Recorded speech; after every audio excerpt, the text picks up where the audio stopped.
Fellas, AC here. Welcome to another review. Now, Invictus by Paco Rabanne. It's not one of my favorite fragrances because most of the times when I've tried it, it felt a bit juvenile, out of my age range, out of my likes list. But when I tried Invictus Intense, it is something that interested me. And it interested me because of the time I'm trying and the notes. So let me walk you through it. Invictus Intense came out in 2018, I believe.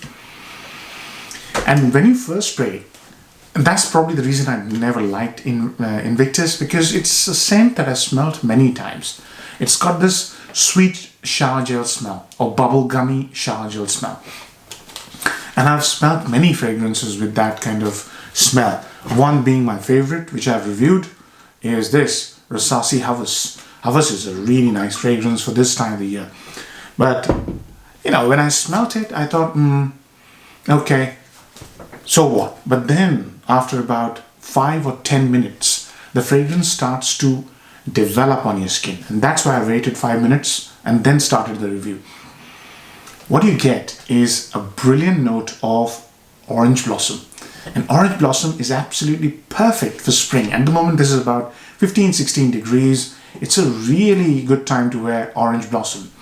And orange blossom is coupled with a slight bite of spices.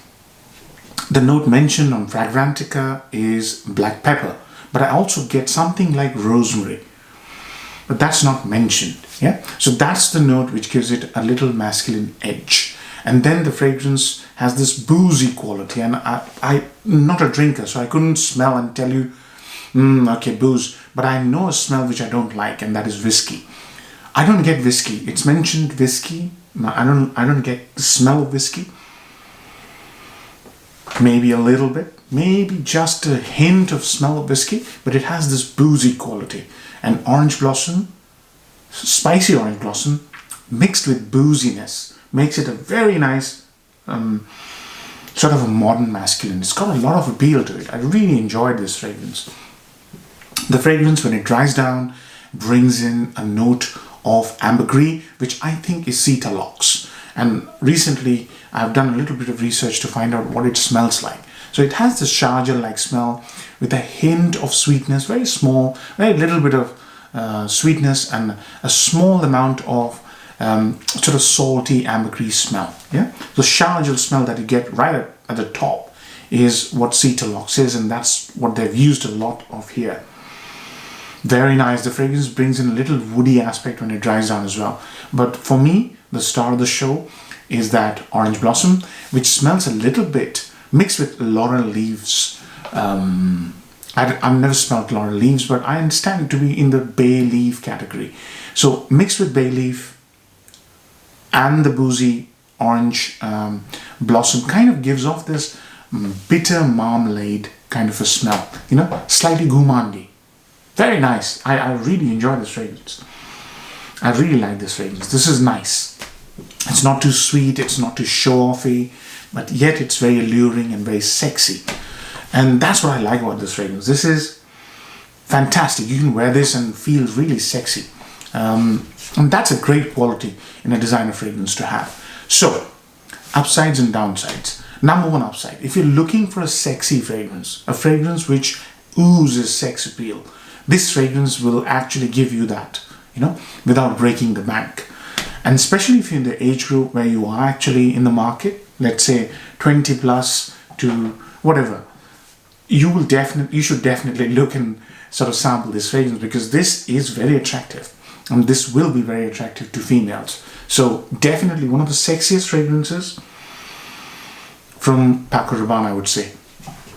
It has that quality. It's quite sexy. Now, the other upside to this fragrance is the price point. See, Paco Rabanne fragrances, they're great for nightlife, they're great for partying and clubbing, and they don't break the bank. You could get 100 ml Invictus Intense for, I think, 55 to 60 pounds, which is a great price if you're looking for something, if you're a go out kind of a person who likes to go out a bit. And if you're looking for a sexy fragrance, that's a great price to pay. So the second positive for me would be the price point, good value for money, seriously good value for money. Now the downsides, it's so familiar, these fragrances, but this one isn't. But initially, when you smell that sort of bubblegummy shower gel smell, it's everywhere. Everybody has released fragrances like this. So the real, sort of differentiator, if you like to wear fragrances that differentiate themselves, this one doesn't do that for you. And it's very familiar. And the second one would be the juvenile quality of this fragrance. This fragrance actually is very not childish, but very playful, fun-loving, This fragrance has that quality. It's very playful, fun-loving, lovely kind of a fragrance, easy to get along, easy to wear, mostly nightlife. So those are the two downsides. It is juvenile. If you don't like juvenile kind of fragrances, then stay away. You might feel that, okay, this is not for me. So those are two things. I want you to try it though. Please try it. If you like Orange Blossom, please try it. So the third one, third positive I should have mentioned is the compliment factor. This fragrance will get you complimented. It's very attractive, warm, yet clean, but fruity and boozy. Those sort of mixes get you compliments, especially in the right weather, spring. Brilliant time to wear this fragrance.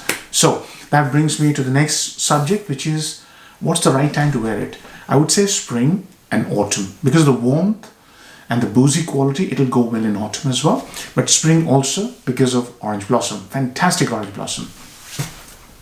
Another downside I should have mentioned is this fragrance has this quality which kind of leans towards feminine. So it's basically unisex, leaning feminine. If you overspray, you will definitely feel you're wearing a women's fragrance. It goes down that route. It becomes a little bit feminine if you overspray. If you don't, then you get the full spectrum of notes I mentioned. So that's another downside. Now then, age groups, 20 plus, definitely. If you're a young chap looking for a real good, stunning fragrance, sexy fragrance that will get you compliments, have a look at this fragrance. Do sample it. Seasons I've covered, compliment factors, definitely. I've covered all aspects. Now, how many marks am I going to give it? I'll give it a 7 out of 10. This is a well-priced fragrance. It's a good fragrance. It has, I forgot to mention performance. So performance is something that I would say is medium in all three areas. So it lasts about 5 to 6 hours on my skin. It does not project much, which was a bit of a disappointment looking at how strong this fragrance is when you apply it. And the sillage is also low to medium. If you wear it under your shirt, you might smell it sometimes. You might not. So I do not know how others will perceive the scent, but it smells like a expensive and strong fragrance, but it doesn't last that long. So how many marks will I give it? I'm going to give it a 7 out of 10. This is a nice fragrance, nicely priced, and does one job well. And that is get you compliments. This is a nighttime fragrance. I would not wear this to work. I will not wear this to anything serious. I'll wear it to some fun-loving stuff. Evening, party, clubbing, movies, restaurants, those sort of situations. I'll not wear this to serious situations. Yeah, fun-loving scent. It's a good scent. 7 out of 10. Hope you enjoy the review, fellas. Take care. Bye-bye.